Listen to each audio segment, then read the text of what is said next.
Okay, welcome everybody to the Science Center. My name is David Targan from the Office of the Dean of the College, and I'm the director of the Science Center, which is a facility for teaching, learning, science, also outreach to the community. Also a place where we come very frequently to gather and hear talks or talk to each other about topics related to science and society. So related to that is the fact that we are the host to a number of events for the Year of China program. And I just want to point out very briefly a few events that are coming up here. In a week, 7 days from now, on the 10th, we are having Joseph Chen, who is from University of California, San Diego, and he's a physicist who has spent a number of years focusing on the works of Joseph Needham. And a number of people have also read the book The Man Who Loves China, or Who Loved China. And we are having, right after his talk, right after Joseph Chen's talk, about science in China, we're having a conversation about that book as well. So that's at 5 o'clock next week, exactly a week from now. Then on the 23rd, we're having, I think, our last Science in China event. Marna Hansen from Johns Hopkins School of Medicine is an associate professor of history of East Asian medicine. She's also a Brown graduate. And so she's returning to Brown to give a talk here. And the best thing to do about that is to look on the Year of China website for more detail, because there's actually a number of talks that she's going to be giving about that. But that's not until the 23rd. So I'd like to introduce also one of our speakers for Year of China from the History Department, Professor Cynthia Brokaw. Thank you. Welcome to the last in a lecture in the series Technology and Society in Pre-Modern China, which is sponsored by the History Department, the Year of China, and then this particular lecture has also been sponsored by the Science Center. I'd like to express my thanks in particular to Dean Targan and Gita Chukul, close, I'm sorry, for their help in setting this up. It's also my very great pleasure to introduce to you Joanna Waley-Cohen, Professor of History and actually Chair of the History Department at New York University. Professor Waley-Cohen is a specialist in late imperial Chinese history, particularly military history. She earned her BA and MA in Chinese Studies from Cambridge University, and in 1987 her PhD from Yale University in Chinese history. She's had an interestingly varied career, working first as a solicitor in London, then as a translator and researcher, and then finally as a university teacher at MIT, Columbia University, and now, of course, NYU. She is the author of numerous articles and 3 books. Her first book, Exile in Mid-Qing China, Banishment to Xinjiang, 1758 to 1820, examines the use of exile by emperors of the 18th and early 19th centuries as most obviously a form of punishment for criminals and recalcitrant officials, but also, more interestingly, as a tool of state expansion and colonization, a tool that served in ways not necessarily intended by the state to integrate Xinjiang, or Chinese Turkestan as it's also known, into the Qing Empire. The Sextants of Beijing, Global Currents in Chinese History, a work published in 1999 and then translated into French in 2002. Her second book has been very influential in exploding the myth of a monolithic China that, particularly in the late imperial period, deliberately closed itself off to foreign influence and foreign contact. by exploring the Chinese embrace and adaptation of Western religion, technology, and trading goods well before the modern era.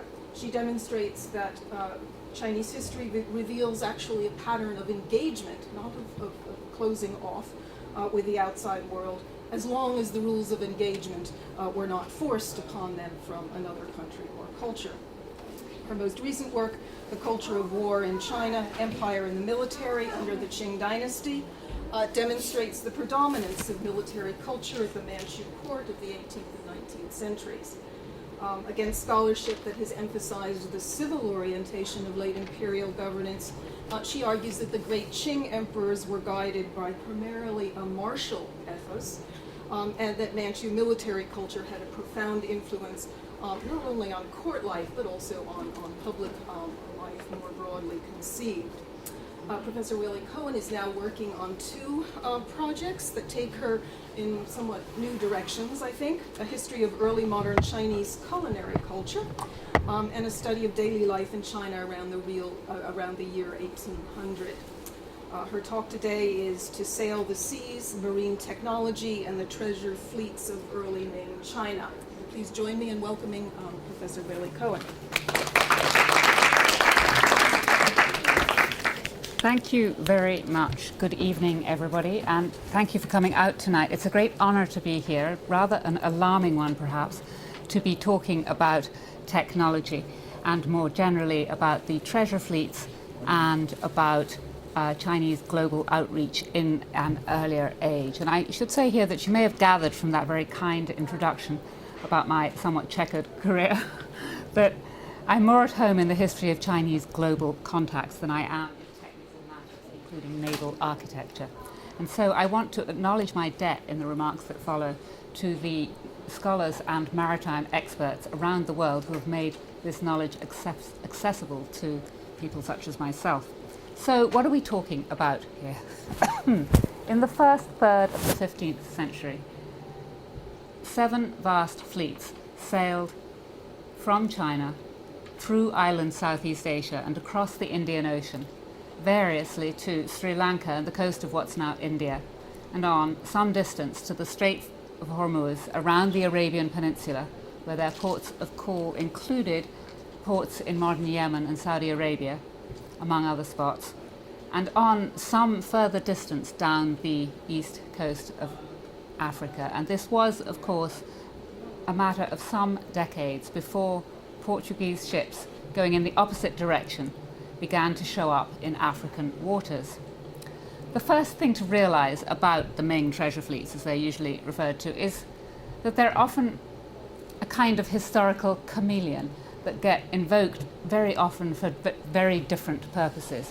They may be claimed, first of all, as proof of how globally minded and how open-minded 15th century Ming China was, with the added observation that China was exploring the world by sea long before famous European explorers such as Vasco da Gama and Magellan.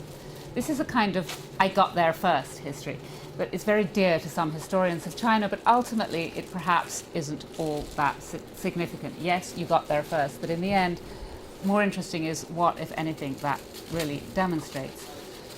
Or another claim that's often made about the treasure fleets is just the reverse, in an argument that essentially suggests that these long-distance journeys were an aberration from a normally more closed-off civilization. This mainly because they ended rather abruptly, as we'll see, for rather specific and perfectly sensible reasons. But this caesura has often been regarded as a clear indication of ingrained Chinese isolationism. The expeditions sometimes have been claimed, on the other hand, and in particular by Joseph Needham, as an illustration of how peaceful China was in comparison with the European explorers who came round the Horn of Africa in the opposite direction a bit later and violently imposed their will on those who tried to stop them. But given that thousands of soldiers went on the Chinese fleets, and given that more than once they imposed their will by force, that theory, I think, is, and I should say I'm a huge admirer of Needham, but that particular theory is at best rather questionable. The fleets also, still in chameleon mode, may be claimed as an indication of how remarkably advanced China was in shipbuilding, navigation and cartography at an early date, And yet, because of the cessation of officially sponsored long-distance seafaring, at the same time people talk about the fleets as some kind of proof that despite this technological advancement at that moment, China didn't really know how to push its advantage in that domain. Again, you have two contradictory arguments. And yet again, the expeditions may be claimed as evidence of the extraordinary logistical capability of the pre-modern Chinese state because of the massive scale of the fleets, the huge size of the ships themselves, and the sheer number of the people who had to be fed and watered and kept healthy for long periods of time, and so on.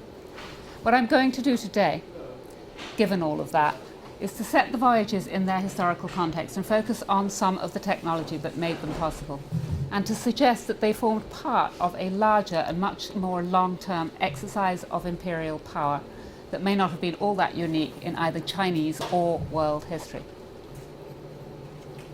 Most of you will have heard about the ancient Silk Roads, which supposedly linked east and west across the vast lands of Central Asia, and usually conjure up an image of camel trains trudging across the desert in a rather sort of grim way. This idea about the Silk Roads is connected to a long-held but now fading conviction, namely that China was focused almost exclusively on its inland borders, namely in the southeast with Burma and Vietnam, in the west with Tibet, in the northwest with Central Asia, and in the northeast with Korea, the northeastern tribes, and eastern Siberia. And that as a corollary, its enormously long maritime frontier was never a prime area of attention. This is inaccurate. I want to say that very clearly, because as a practical matter, the overland routes were not always stable, and at times they became just too dangerous or actually inaccessible. For instance, when various regions fell into unfriendly hands, so that although Chinese travellers may have wanted to take the ancient Silk routes, of which there were many overland ones, to a particular place to get their hands on particular imports, but they couldn't get there because somewhere in between was unstable. And at that point, the maritime route, sometimes called the Maritime Silk Route, became extraordinarily important. And here, in passing, let me note that surely the mere existence of the overland and maritime Silk Roads belies the myth of China's long-term isolationism. Chinese seafarers had been travelling up and down the coast since time immemorial, but what particularly favoured the development of maritime transportation was the relative regularity of wind patterns in that part of the world. The monsoon pattern favoured long voyages without any ports of call. For instance, across, I don't have a pointer, but across sort of the Indian Ocean, which is a long way, obviously. And they made possible a seasonal rhythm of long-haul navigation in which the winds blew northeast in winter and southwest in summer. And that created a predictability that's unlike what you find in the Mediterranean, for instance, where unexpected changes of wind and flat calms are much to be feared. This also meant that, unlike in the Mediterranean, where you tended to have benches of slave rowers, the Battle of Lepanto in 1571 was the last major battle in Europe involving oar-propelled galleys. Much later, obviously. In this part of the world, the Chinese part of the world, sail was developed extremely early. And finally, China's vast network of rivers and tributaries and the Grand Canal, which was a major man-made north-south or south-north artery used for travel and the transportation of grain and other commodities to the capital, meant that waterborne transport was a routine part of Chinese life. And the step from riverine to seaborne shipbuilding and navigation was just a matter of degree. It's possible that Chinese ships were showing up on the east coast of India by as early as the 2nd century BCE. And during the Han Dynasty, which goes from the roughly 3rd century BCE to the 3rd century CE, the systematic development of the sea routes got well underway. And by the 3rd century, as the Han collapsed, making overland routes unstable, and it's just about the same time that the Roman Empire falls apart, the two empires anchoring the great Asian continent at that moment, as it were.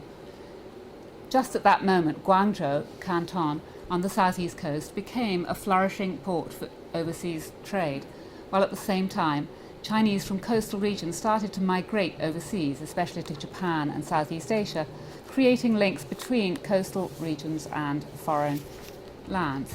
And by this time, Chinese ships were already large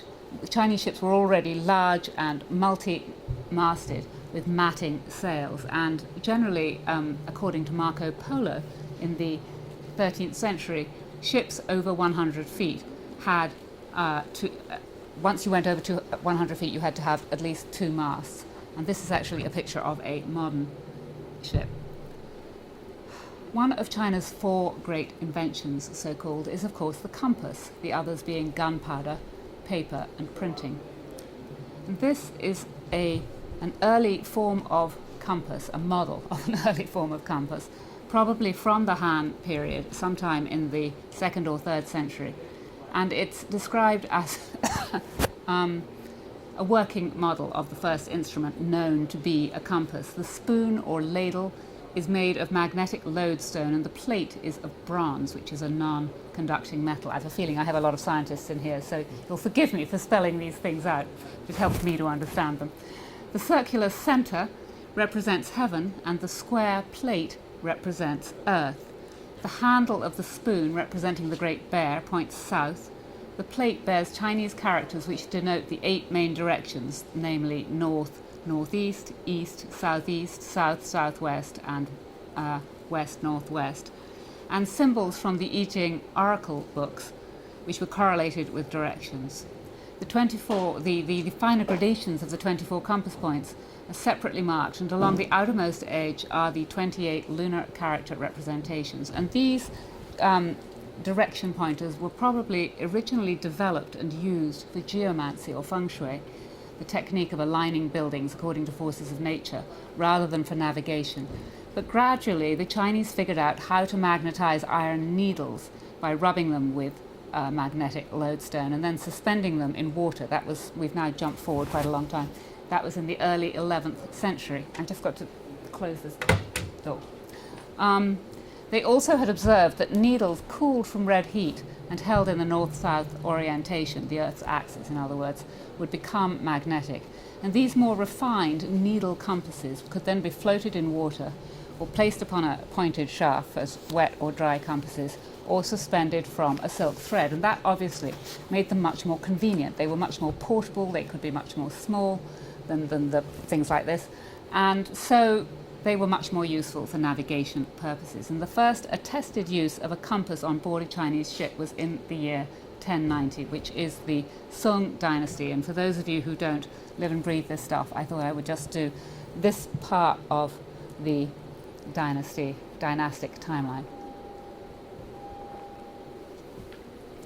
Progress in navigational techniques made the expansion of maritime activity possible, but the underlying reasons for this expansion were connected with political circumstances and the development of the mercantile economy.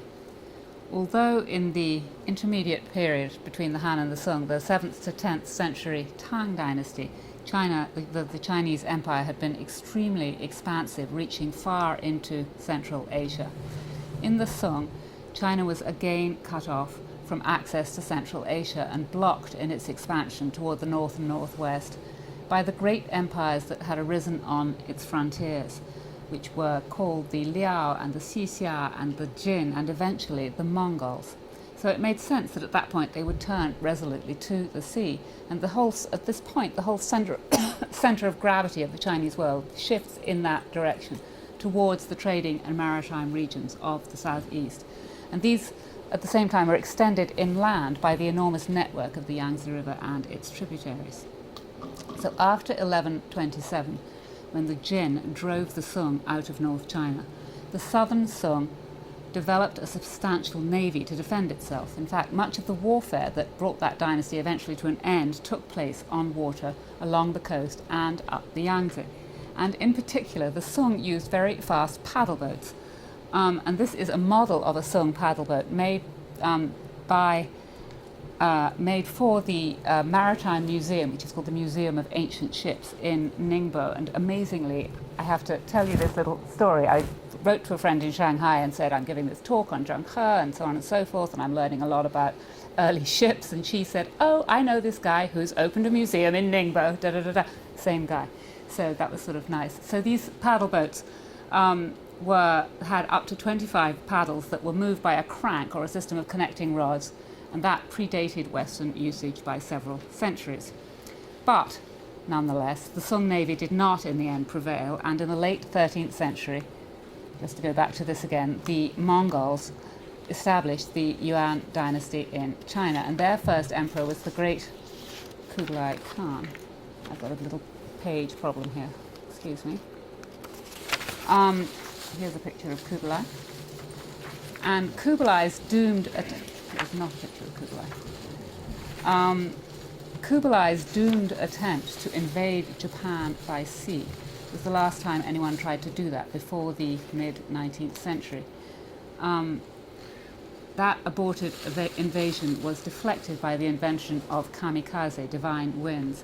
But what it means really is that early naval history included the warships that were used in that invasion. And in fact, just in the last decade, some of Kublai's ships have recently been discovered by marine archaeologists in the waters off Japan. And they turn out to have been quite advanced. And this is a kind of a preliminary reconstruction of some of Kublai's ships, the result of generations of Chinese engineering and development. And at the time, these were the world's most advanced warships. Chinese ships of this period were nearly 200 feet long, with rudders attached to their sterns, while typical European vessels of the 11th century, a little bit earlier, were open-deck Viking ships which were less than 100 feet long, so half the size, and steered with long oars attached to the sides of their hulls. In fact, the principles on which Chinese ships were built were radically different from those on which Western ships were built. European wooden ships were built up from a long, straight keel to which a stem and stern post was attached at either end, with pairs of frames attached at right angles at intervals throughout its length. Planking was attached to the frames and caulked to form the watertight hull. The rudder was attached to the stern post, so that its bottom edge formed a straight line with the line of the keel, and the rudder was not normally retractable. And rudders first appeared in Europe in the late 12th century. In Western ships, under normal conditions of loading, the waterline would be at the maximum beam, or width, and the underwater cross-section of the ship would be semicircular, so that the actual draft, which determines the minimum depth of water necessary to avoid grounding, would be about half the beam. And this deep draft improved seaworthiness in two important respects. The first being that it lowered the center of gravity of the ship, so it made it much more stable. And the second being that a deep draft makes it easier for a ship to resist being blown in the direction of the wind. Chinese ships, again, were completely different in their construction principles. They didn't have a keel, and their bottoms were usually flat or slightly rounded, although sometimes ships had a large bottom timber to minimize the damage caused by grounding. And they've been described as somewhat resembling, if you can imagine this, a longitudinally split bamboo. Structural strength was caused by external... I keep going the wrong way, sorry. Structural strength was provided by external longitudinal timbering at or above the waterline, and most important by transverse side-to-side bulkheads spaced at regular intervals, which had the effect of dividing the hold into a series of watertight compartments. And this, as you can see, is the lower hull of a ship from approximately the 13th century. I don't think anyone really knows what its date is. Excavated near Quanzhou in Fujian province in southeast China. But you can see the transverse bulkheads in this picture, which is why I've included it. Now, in the Western shipbuilding style, the masts had to be stepped into the keel, so they were always in the center of the hull, which meant that in a multi-masted ship, the sails of one might mask those of another. And by the age of sail, which really begins after Lepanto in 1571, Western ships tended to be square-rigged. In other words, their main sails are on yards that are square to the keel and at right angles to the mainmast. But in Chinese ships, the base of each mast is secured to an adjoining bulkhead, which permits the mast to be mounted off-center and off-vertical, so that on a multi-masted ship, the masts can spread out like a fan and catch the wind more effectively.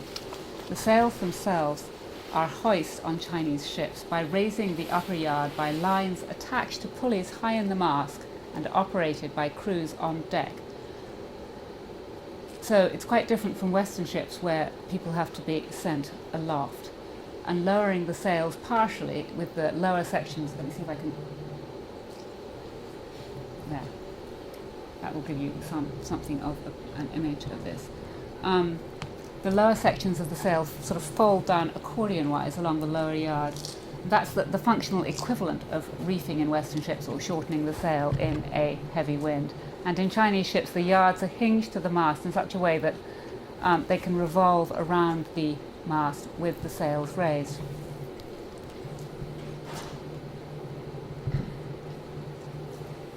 These structural features and the fact that Chinese shipping originally developed in relatively shallow coastal and inland waters tended to mean that Chinese ships were more square than rectangular, that is, broad in relation to their length, and they were relatively shallow in proportion. Also, because they didn't have a stern post like Western ships, the rudder post, here is a Chinese rudder. It's not a very exciting picture, but I thought it was exciting that it had been excavated. Because they didn't have a stern post, the rudder post was put into a well, and the rudder could be retracted, and it could be hauled right out of the water when the ship was at anchor, or lowered even with the ship's bottom in shallow water. And in deep water, it could be lowered even further below the level of the ship's bottom, so it would not only function more effectively as a rudder, but would also serve as a drag on leeway, in other words, the tendency of a ship to be blown in the direction of the wind. And the first evidence of this invention, which was of great importance in the history of navigation, dates from the end of the 4th century, so something like 700 years before it appears on European ships.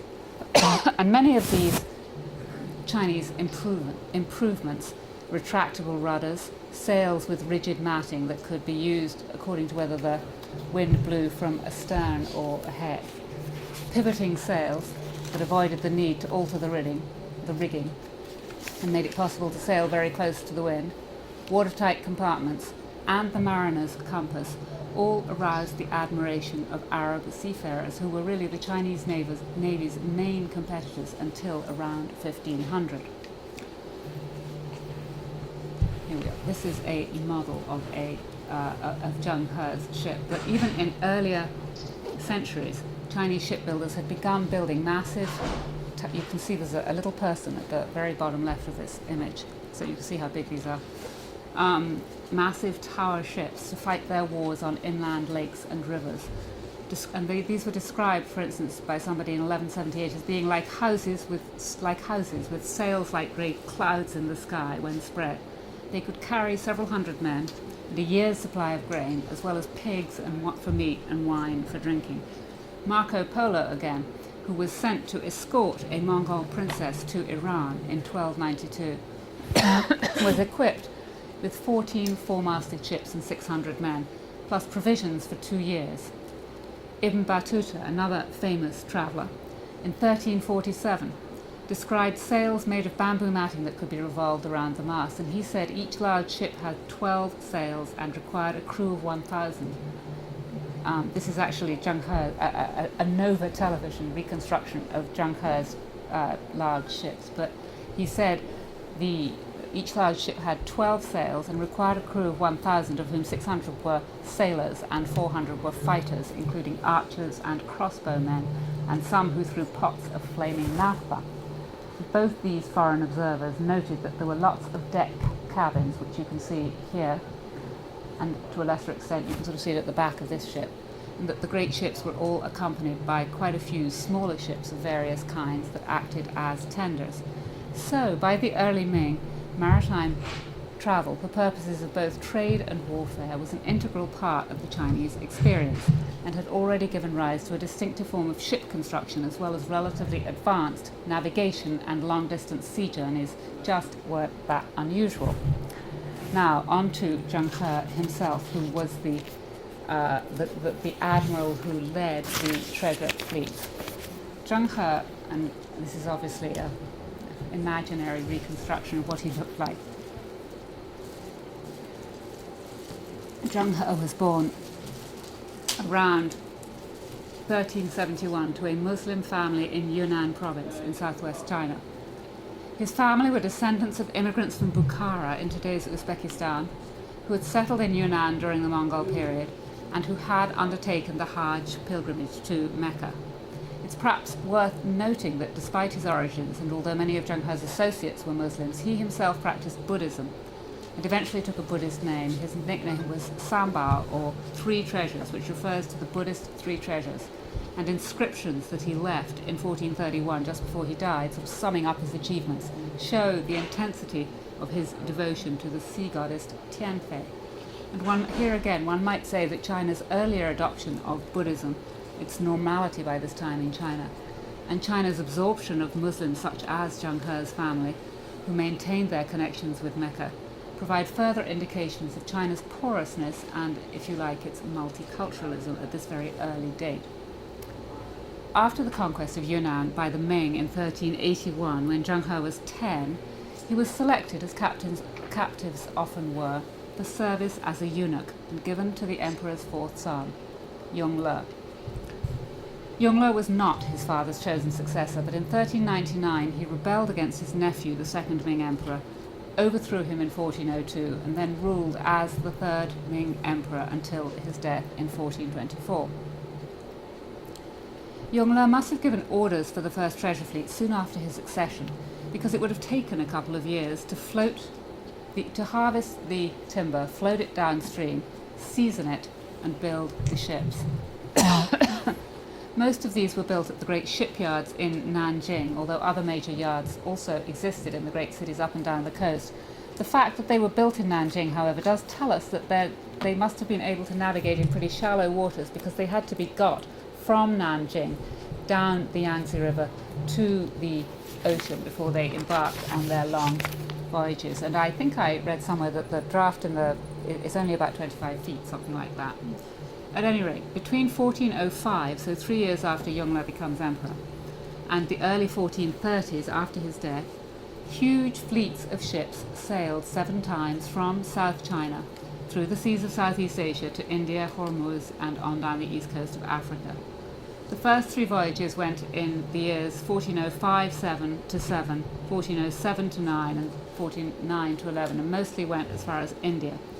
The fourth voyage in 1412 sailed to Hormuz, the most important seaport in the Persian Gulf, and a place visited by many foreign travellers since Mongol times, including, of course, Marco Polo, if we are to believe him. The next 2 voyages, number 5 in 1417 to 19 and number 6 in 1421-22, went even further, reaching on as far as the coast of Africa, and the last one went in 1431 to 3, quite some time after Yongle's death. At their largest, the fleets comprise more than 300 ships, 62 of which have been estimated to have been more than 400 feet long and 180 feet wide, with 3 decks and 9 masts with 12 sails. And this is from a 17th century text, and it was thought to be one of Zheng He's ships. The Chinese treasure ships would, of course, have vastly overshadowed, had they ever met them, the single-decked, much more compact ships that Christopher Columbus sailed to the Americas less than a century later. And here is a picture of a model of Columbus's Santa Maria in the front, and Zheng He's ships, to give you some idea of the relative size of these ships. The Chinese fleet also included water tankers and ships for carrying horses and numerous other boats, troop transports, supply ships, and so on. But they were particularly concerned about maintaining a supply of fresh water to keep their travellers healthy. At their peak, the fleets carried almost 28,000 people, including armed troops, including cavalry, those horses, eunuchs and civil officials to conduct official exchanges, translators and imams recruited from Chinese mosques, given that both that many of the regions through which they passed were part of the Islamic world, and that the other major seafaring traders whom they were likely to encounter were likely to be Muslim Arabs. They included doctors to tend to the sick and herbalists to identify herbs whose therapeutic properties were already known in China and to locate possible new cures in the wake of a string of epidemics, engineers, sailors, traders, and so on. So, what was the purpose of these voyages? Western scholars, assuming that others must assuredly have been motivated by the same impulses that drove later European exploration, have long assumed that a major purpose of the Zheng He voyages was exploration. But the evidence strongly suggests that this was not, or at least not only, the case. Not least the itineraries of the treasure fleets mostly followed routes that were already long familiar to Chinese shipping. Here's the route map again. Merchant ships had crossed the Indian Ocean for centuries, more recently venturing to Java and Sri Lanka. As already noted, Marco Polo, 100 or so years earlier, had sailed from China to Iran, through the South China Sea to the Straits of Malacca, across the Indian Ocean, up the Arabian Sea and the Gulf of Oman to Hormuz. So, at least until the Chinese ships went beyond Aden and down the east coast of Africa, exploration is an implausible explanation. Officially, Yongle launched these voyages partly to find out if there was any truth to the rumours that his predecessor, the nephew whose position he had usurped, was still alive and planning his revenge. But the expedition served many other purposes. First and foremost, they were intended to impress Ming power on foreign rulers and to establish diplomatic relations with them along tributary lines, with a view to creating and reconfirming an expansive empire that was maritime as well as land-based like that of the Mongols. In this way, China hoped it could demonstrate to the world that the Mongol threat, the Mongols having had the largest contiguous empire in world history in the roughly mid-1200s to roughly mid-1300s, to demonstrate to the world that this threat from the Mongols had now been permanently resolved.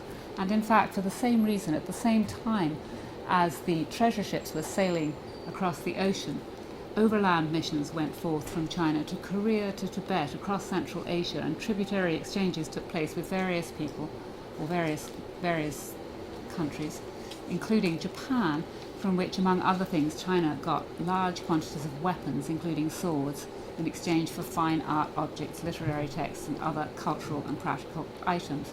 So I think we can see that the maritime expeditions were just one, they were a very large and showy one, but they were just one part of a larger imperial project. At the same time, as they reiterated the fact that China was the most powerful maritime force around at the time, they were trying to make the point that they were the greatest empire on earth. Trade, not least protecting Chinese merchant shipping, and securing the maritime passage to India and the Middle East also was an important purpose of the voyages. The fact that the fleets were so well armed, they were essentially armadas, demonstrates that their goal was not, on the face of it, necessarily a peaceful one. Essentially, the Chinese fleets were competing with Arab shipping for control of the trade routes, and to that end, Zheng He did not hesitate to use force. On the first voyage, for example, he destroyed a powerful pirate fleet near Sumatra, in modern Indonesia, that had been preying on merchant shipping. His forces killed more than 5,000 pirates and brought the pirate chief back to China for execution. On the third voyage, Zheng He's armada was attacked by a huge force controlled by the king of Sri Lanka, again said to have been committing piracy on ships, the ships belonging to neighbouring kingdoms that were bringing tributary goods to China. Eventually, but at great cost, Chinese forces won this battle. And then on the fourth voyage, there was another skirmish in which again Zheng He's forces emerged victorious. And for all these military exploits, Zheng He and his men were very richly rewarded. So it doesn't appear that it was something they were not supposed to be doing, as it were.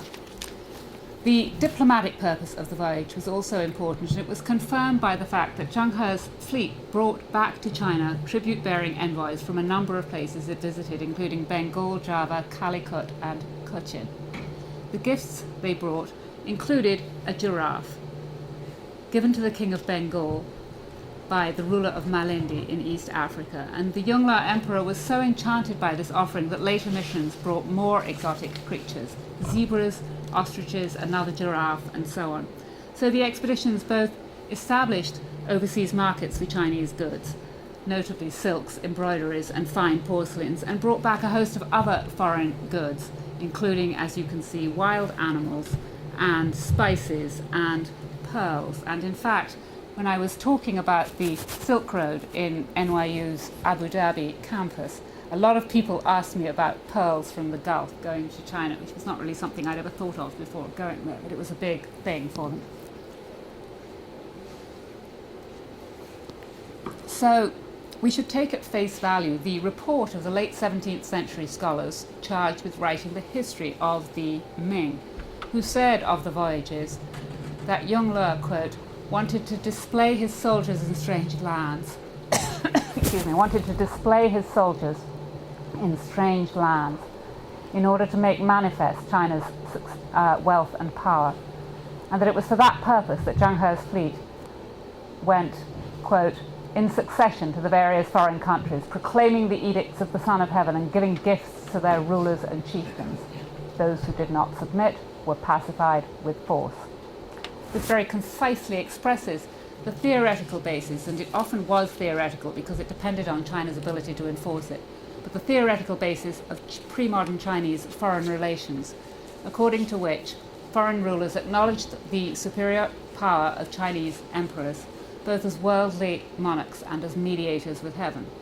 And they did this. The form of their acknowledgement was that they would agree to conform to the Chinese calendar, and they would send local products as tribute to China, in return for which China granted them valuable gifts and equally valuable protection. So the tributary system was often a veneer for trade, but the coercive element meant that the system, and in effect the voyages, involved a kind of pre-modern version of shock and awe. A tributary relationship theoretically also involved developing cultural affinity as well as economic attachment to China. To that end, the expeditions also took with them thousands of copies of educational texts. One such work was a series of biographies of model women of the past, originally produced for the edification of women in China as models to emulate. But by disseminating such works, the Yongle Emperor noted that uncivilized people could begin the process of becoming civilized. And you might reasonably suppose, I think, that this approach offers a clear illustration of Chinese notions about the centrality of women as the repository of civilized behavior. But if you read travel accounts coming from the other direction, for example, I'm thinking here of that of Antonia Pigafetta, who lived 1491 to 1534, and others who travelled with Magellan, European explorers, you find that they too very often formed their judgments about how civilized the people they came into contact with by reference to how their women comported themselves. In other words, ideas about the civilizing power of women were shared across widely separated early modern societies, not, I think, as a result of contact, but as ideas that emerged at the same moment in very different places and out of very different cultures. I want to say a little bit about mapping.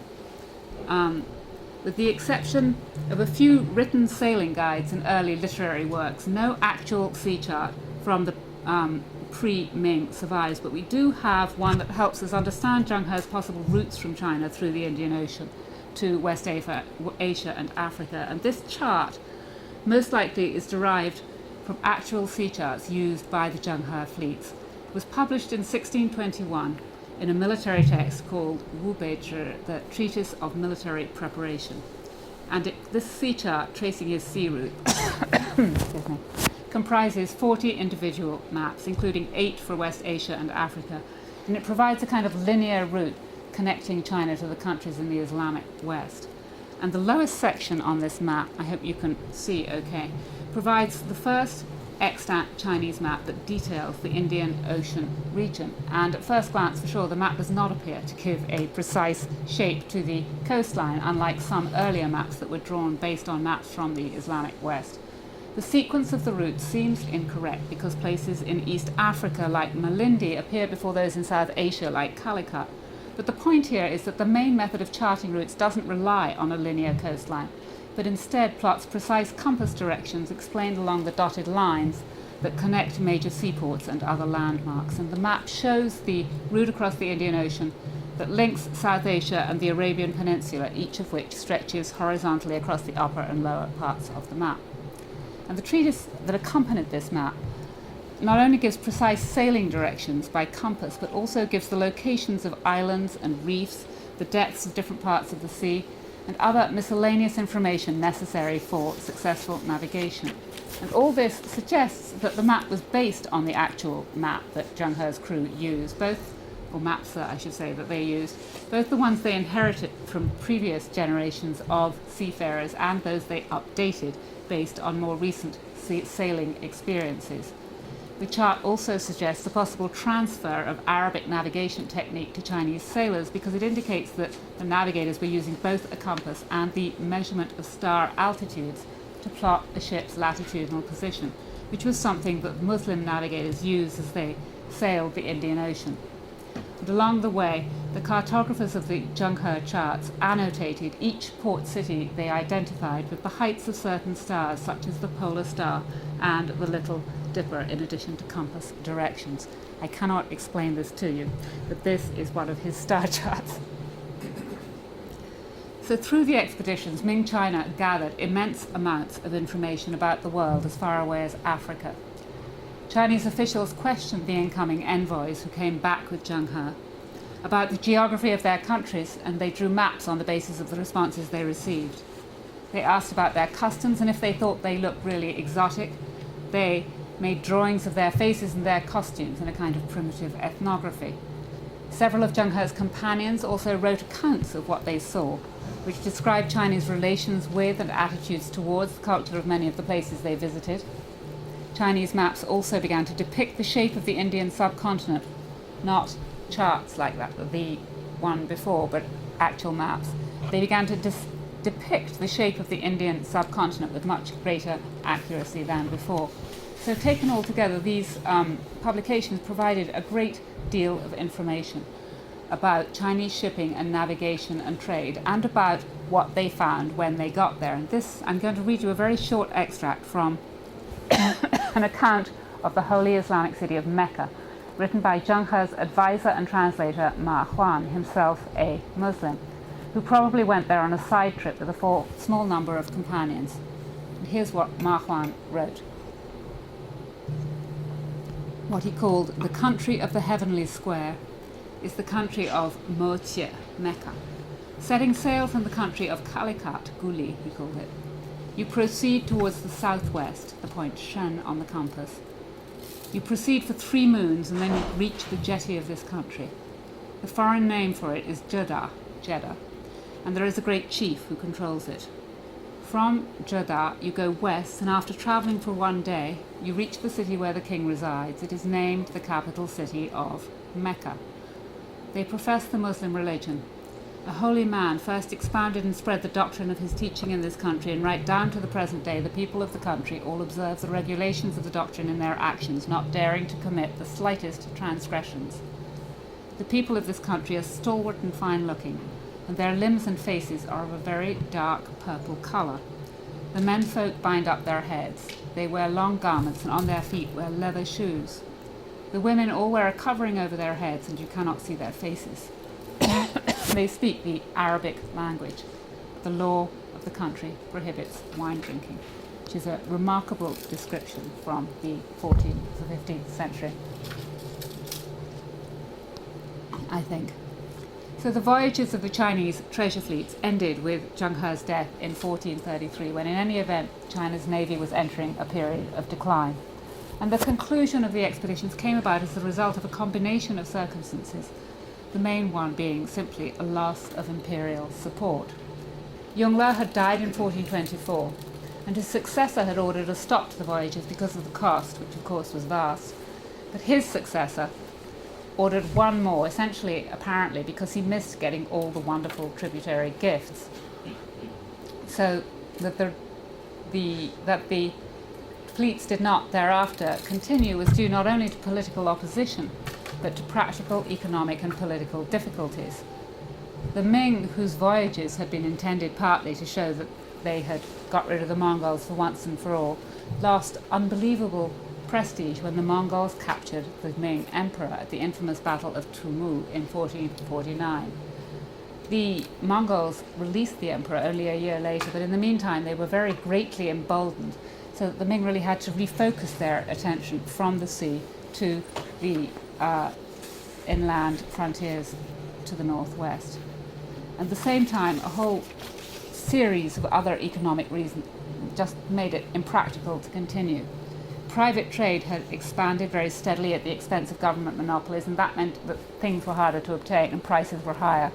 That in turn led to a collapse in the value of paper money, so the Ming couldn't go on using paper money for foreign trade. Instead, they had to pay market value, or they had to offer goods in kind in order to get the imports they wanted, including horses to fight the Mongols. Horses do not grow well in China because of, I think, a lack of calcium in the soil or something. And for these reasons, and also because of a diminishing tax base resulting from natural disasters and spreading bureaucratic corruption, the imperial treasury was depleted, priorities simply changed, and the construction and dispatch of elaborate fleets came to an end. But China was not suddenly cut off from the rest of the world. Within Asia, maritime trade continued, drawing China into contact with a range of merchant groups from all over Asia and North Africa, and in fact, until the coming of the Portuguese in the early 1500s, China remained the most significant external power in the region. So, the treasure fleets reshaped maritime history in the 15th century, for instance by making Malacca on the Malayan Peninsula, which outside China was Zheng He's most important port of call, into both a great port and really the hub of a trading network that extended across Southeast Asia and up to China. They displayed China's advanced technological skills in such areas as shipbuilding, navigation, warfare, and cartography, and in this way marking the culmination of several centuries of Chinese domination of the seas. And it declined for the simple reason of a reordering of national priorities. In other words, the fleets were the norm and the halting was the aberration and not the other way around. And the reason that they stopped was not some national distaste for abroad, as is sometimes suggested. And I say this as someone who had a very little Englander sort of approach to life and once said, I hate travelling and I don't like abroad. So when I say distaste for abroad, I'm thinking of that. And finally, the treasure fleets were the seaborne equivalent of the overland imperial expansion for which the Ming were rather famous, especially in terms of the incorporation of outlying areas through a combination of migration and conquest, because many people didn't come back with Zheng He, but remained in the places where he called. So it's from that period that large-scale Chinese out-migration begins. And that was a form of expansion, imperial expansion, that differed in both style and content from the overseas colonization later pursued by the European powers. But it was nonetheless significant for that. And it was an expansion that laid the groundwork for the later creation of the great 18th century Qing Empire, whose boundaries, including Taiwan, Tibet, Xinjiang, Mongolia, and the northeast, as well as China proper, bear some resemblance to Greater China today. Thank you.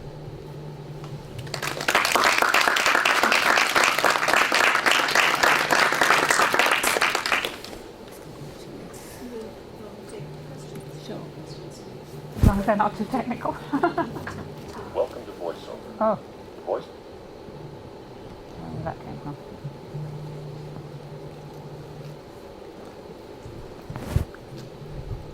Right. Thank you very much. Fascinating. My first question would be about the regarding the motives, and one other, sort of, I think, plausible theory that I've heard that I didn't hear you mention.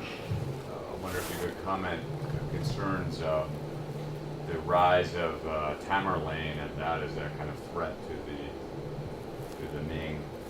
Wonder what you think of that. And the other question I have, maybe more a contemporary flavor on all this history, concerns sort of how Chinese today understand Zheng He. I mean, as I understand it, many Ming and Qing scholars later were very critical, saying, this is a big waste of money, and nothing was achieved. Meanwhile, China's being overrun by Mongols and so forth. But today's Chinese looking at this, scholars and whoever, and the regime also, I wonder how you interpret their embrace of Zheng He.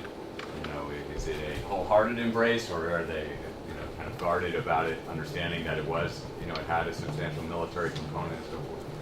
I think to take the first one first, I think that the rise of Tamerlane, which I didn't mention, falls into the general category of displaying your power and imperial expansion in general, and perhaps it was a way of displaying your power in a different direction from where other power was rising.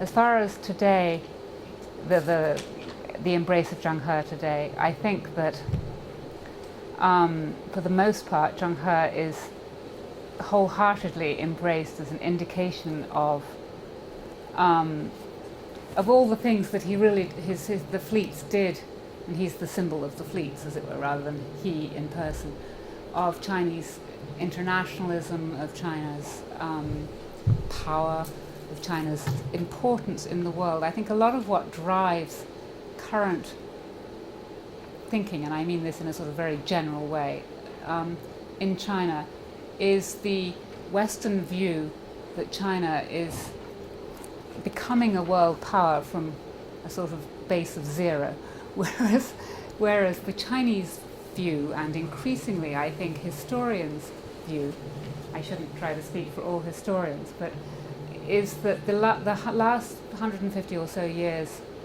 of China's international weakness are more of an aberration than the norm. But the great power of the great powers led even Chinese to believe that they were the norm, and that the glory days were the exception and were over long ago. And if you take the view that the glory days were over long ago, then you could easily dismiss the treasure fleets as the extravagant dream of an Oriental potentate. But it's very clear from the specifics of what really happened that there was a lot more to it than that, I think. Thank you very much. Could I ask about the relationship between these ventures and what might be called economic history of seaborne trade? My understanding of, just very brief understanding of what's going on in Southeast Asia, for instance, is you mentioned trade with China in pepper. And there's already a lot of pepper coming from Southeast Asia to China before the fleets, and then afterwards too. And so do you see these as kind of statements of imperial power in the Indian Ocean, or did they have, through the system of tribute, were they actually helping to shape international commerce, you might say, in the period? I think probably the latter, and I actually think that Chinese trade with Southeast Asia is one of the great topics that people don't pay enough attention to. One of the things, to put another hat on, as a historian of culinary culture, that I can say, is that the three great luxury foods of the later Ming and Qing period all came from Southeast Asia, and I believe that some of them may have originally come to China as a consequence of the Zheng He treasure fleets, and these are shark's fin and sea cucumbers and birds' nests. They all come from Southeast Asia. They're all luxury goods that sell for huge sums in China. They all come from various parts of Southeast Asia. So, and I think, therefore, that the picture of Pepper is so banal I probably shouldn't have included it, but it's a sort of symbol of the expansion, not only of trade. So there wasn't really more trade, but there was trade in more different things. So I think that that's really the answer. Yeah, those ships must have represented an incredible investment. A fraction of the gross national product in those days. You think they were? How? It just seems like a huge investment in people, resources, not something that you could take lightly. And so you think that it was. I would think that would have to have an economic motive of some sort. Well, trade was a big motivation. Trade, yes. So that would mean that the economic trade represented a flux of cash or resources which were comparable to the cost of building these things, which means that it's pretty large. Most people say, one thing I haven't answered to my own satisfaction is the extent to which they built new ships each time around. And I don't believe they can have done, because I don't believe they could have got enough timber for it, for more and more and more ships, because the sheer amount of timber was just phenomenal that would have been needed. Maybe they could have done, but if they did, what was the consequence? I don't know the answer to these questions, which, you start talking about something and you realize there are a million things that you don't know about. What was the calendar span from the first to the last? What was the what? Expedition? What was the calendar span from the first to the last? Well, the first one was 1405, the last one was 1431. Not enough time for a tree to grow. One of my colleagues is an expert on Venetian forestry management, and he talks a lot about how people were planting forests with a view to the Venetians being able to build ships 100 years hence during the Renaissance, which is sort of amazing. But I mean, we all know trees don't just grow like that, especially not trees made of very strong wood. One of the comments that most people who write about these voyages makes is that Younglad really didn't care all that much about the cost. And he thought that the expenditure was essentially worth it in sort of economic and in terms of spectacle and prestige, and as well as in terms of direct trade and so on. I can't answer your question about the proportion of It's hard to GNP. believe that he would operate that much of a factory. Anybody that can run one of these dynasties, they have thousands of people that are after them. They have to treaty these alliances and all that sort of stuff. It's all economic, even in those days. So, interesting. It's fascinating. This company talk about NASA budget. This is much smaller compared to this. I'm sorry? The NASA budget. Oh, yeah. Yeah. Yeah.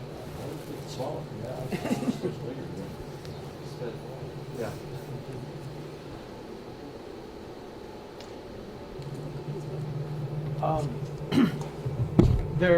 I'll propose a fun question. I think there's a lot of speculation about how far the Chinese fleets went.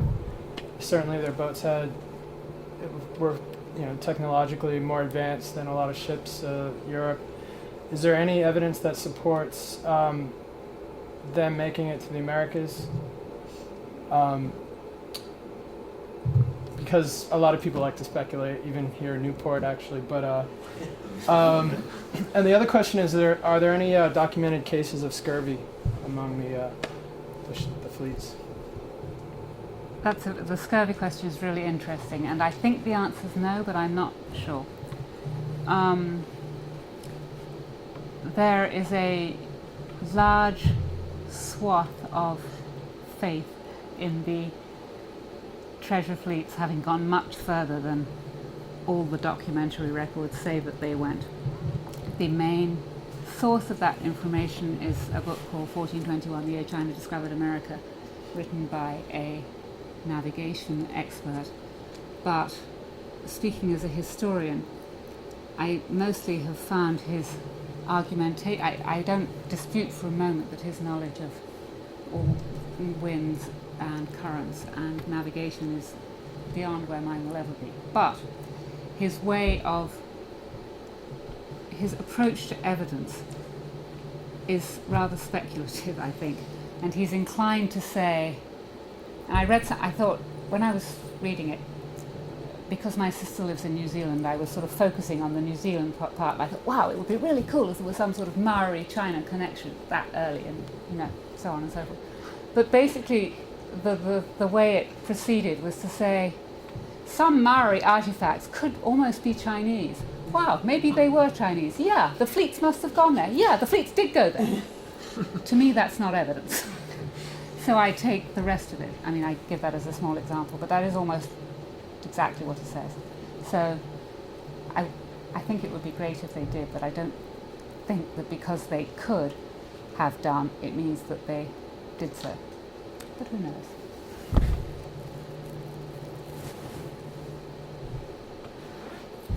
Was there any ethnographic production associated with this? Was there a reporting back about the different peoples? Oh yes, very much so. Encountered? Yes, detailed. And how were they?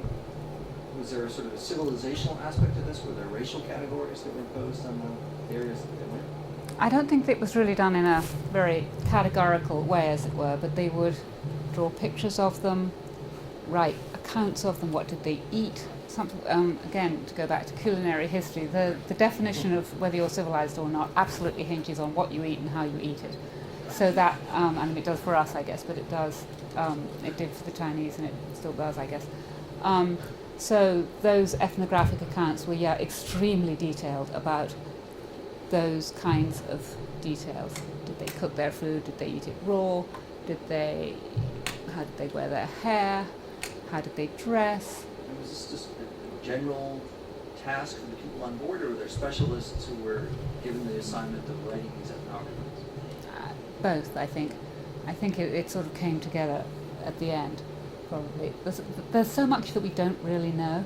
I mean, we have these 4 or 5 accounts that were written, which tell you a great deal about them, but whether those people travelled with the specific task of making those records, or whether they made them along the way, wow, I should keep a journal sort of thing, we don't really know.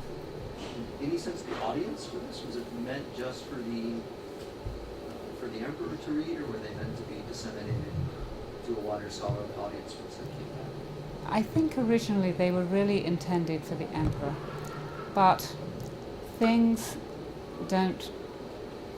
never tended to stay as restricted as they were supposed to, although it's generally said that the goods that came back didn't circulate all that widely, so that the impact of the stuff that came back was not, I mean, there may have been a zoo with giraffes in it, but there weren't sort of pearls in wide circulation, Omani pearls or something like that. So relatively limited, I think, but with information leaking out all the time. I think perhaps particularly in China, you can never underestimate the power of what academics call informal oral networks, what I would call gossip, word of mouth, stuff leaking out. You never guess what I just saw, sort of that kind of thing. I think that word travelled a lot, but again, it's something we can't really ever, I wish we could, know.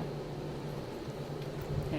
Along those same lines, is there much documentation, records of the very fine imperial gifts or artifacts, fine arts that may have made it back and can be traced as to what specifically they may have been? I think especially ceramics. Ceramics? Because, of course, ceramics last, whereas I think also silks and other textiles, or various sort of grades of silk were sent as gifts, but that doesn't last as well. But I think that I know that all along the way, Ming porcelains will have been found in Sri Lanka, in Southeast Asia, on the east coast of Africa, and so on. And we know, talking about how far did they get, we do know that they got as far as Africa from, to the extent you can know anything, from the fact that when the Portuguese arrived, they said, apparently these fair-skinned people have been here already and we don't know who they are. And from the description it's clear that they're talking about the Zheng He crew and people who'd been there maybe 60 or 70 years before they got there. But there is hard evidence in the form of porcelain and stuff like that. Behind you for a minute. I'm curious about the sources. You said there were 4 or 5 sources, and I'm curious about 2 things. One of them is how do we have them today? I mean, why are they preserved through several hundred years of Chinese history? And then the second is if there are any mention of these treasure fleets from the people who were visited. There are the accounts of the people who, well, let me start again. At the end, more or less at the end, in about 1431, Zheng He wrote a pretty long account, a sort of summation of what he thought he'd achieved in his life, and it was inscribed on a monument, and which you can still see today, I believe. So that's one very solid, literally, record. The texts that were written simply went into circulation and never disappeared, as it were. And in China, texts are, I hesitate to say anything about texts in Cynthia's presence, often tend to be copied and reproduced over and over again, so they were simply preserved that way. And so that's how we know them from that end. I think that there are records at the other ends, as it were, but they haven't been, for the most part, exploited all that much, but I believe they do exist.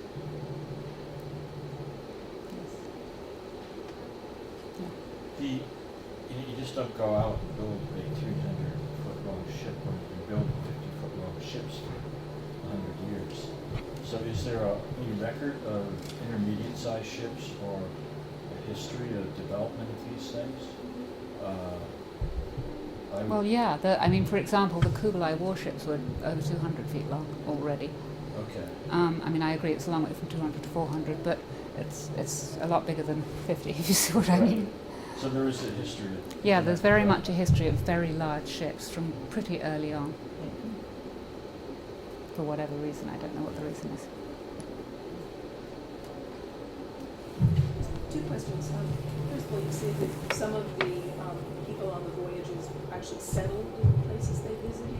To what extent were there existing settlements of Chinese along presumably not in Africa, but in Southeast Asia, and perhaps in South Asia as well? And what role did they play, if they existed, in sort of aiding Zheng He? I seem to remember that Zheng He actually, temples are erected to him and that he is in a sense worshipped in certain parts of Southeast Asia. Is that a function of these sort of overseas Chinese communities, or do the Southeast Asian indigenous peoples actually embrace him? I think it's a function of the Chinese communities. There are these temples where he's worshipped, and I think there were scatterings of Chinese communities. As far as I know, there were not any very significant ones before his time. But the numbers of people who were left behind, or who jumped ship, whether it was deliberate or not deliberate, it's not all that clear, were apparently pretty large. So they really sort of they formed the nucleus of the Southeast Asian Chinese communities. Follow up on Carrie's question, actually. To what extent does the information that is brought back ever popularized? I know there's a novel that is written about Joanna Voyages. I've already read it, what it says. And then I'm wondering if anybody has looked at these Ming encyclopedias that often have sections about foreign lands, often sort of rather fantastical ones with pictures of people. Is there any relationship between the ethnographies that are written after Joanna's voyages and the kind of information that you would get in these encyclopedias? That's an interesting question to which I don't really know the answer. There's certainly a novel which I think fell very squarely into the tradition of things like Journey to the West, you know, sort of long travel account novels, as it were, that and it's said not, as a historical record, it's said not to be all that accurate, although it sort of takes the general outlines of the voyages. As far as popularization is concerned, I would be surprised if that information was not part of the source material for what you find in the encyclopedias, but I don't actually know. And I won't speculate, therefore.